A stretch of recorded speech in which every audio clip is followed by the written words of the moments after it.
အားလုံးပဲမင်္ဂလာပါရှင်ဒီနေ့မှာတော့ဒဇင်ကိုကပေါ့နော်မပြည့်ရင်ခင်းစားမယ်ပေါ့နော်အခုမှပဲချက်လို့ပြုတ်လို့ပြီးတော့အခုမှရေချိုးပြီးခုမှခင်းစားမှာပေါ့နော်မောနေရောမနဲ့တည်းချက်နေဒါလေးချက်လာဆို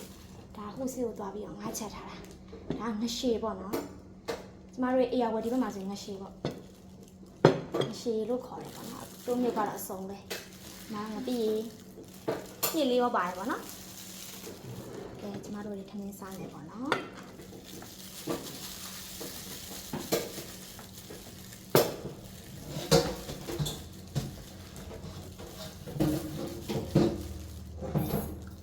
ပြီးရဆက်ဆက်ဒီလေးစားမစားအဲ့ဒီဆန်းစားဘယ်ပြီးတော့ကျမတို့ကဟင်းရည်လိုဆန်းစားပါတော့နော်ကျမတို့အေယာဝတီသူတွေကအေယာဝတီဘက်ကသူတွေကမပြီးရင်မပိုင်ခမရတိတ်စားမို့နားလို့ရအဲ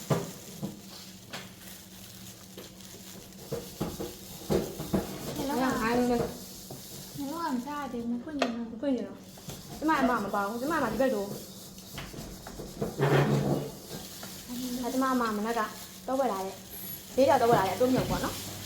အားလုံးပဲစားကြပါအောင်ရှင်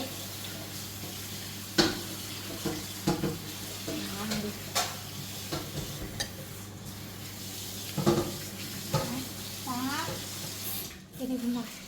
ဒီလိုပြောကမမေကအဆက်တောင်ပေါ်နေတယ်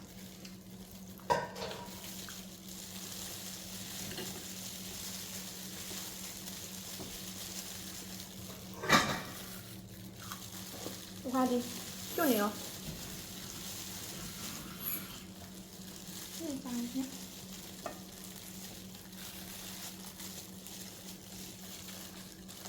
ဒီနေ့ နေရငါးမဝင်နေညစ်ပါကြလို့ပဲခဲ့ရဒီငါကြီးကညစ်ကဒီလိုတိတ်မရှိဘူးညစ်ကိုထုံလာတယ်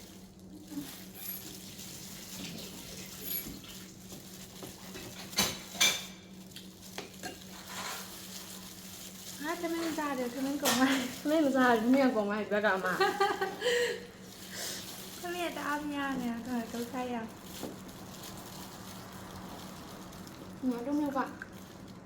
ဒီစလက်ရလေးဆိုလို့ချင်းကျွတ်နေရတယ်ပေါ့နော်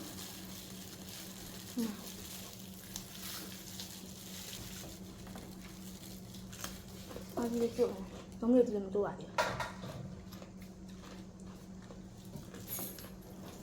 ဒီမှာလေးကောင်းနော်ဒါမှမဟုတ်မရတော့ဖက်ဖက်လာအောင်အားလို့ကောင်းတယ်